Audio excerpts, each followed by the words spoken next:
Now for a lesson in popular musical styles. I want you all to meet the world's foremost expert on everything, the legendary Professor Ludwig von Drake. Hello there! Welcome to my modest home. And what can I do for you? Oh, yes!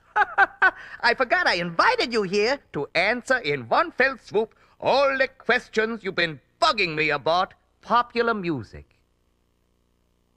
And you came to the right place, because I know all about music. They don't call me Pops Von Drake for nothing.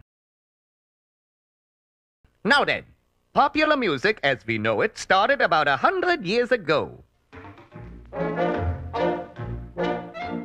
Back then, people would go to the theater to hear the latest hit tunes.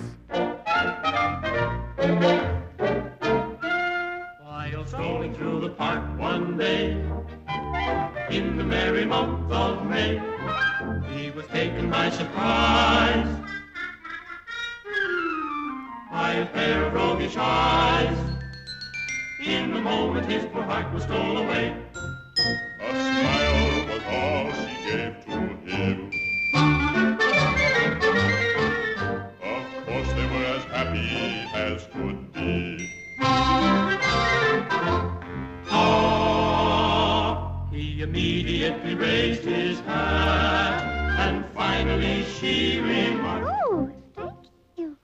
They never will forget that lovely afternoon he met her at the fountain in the park.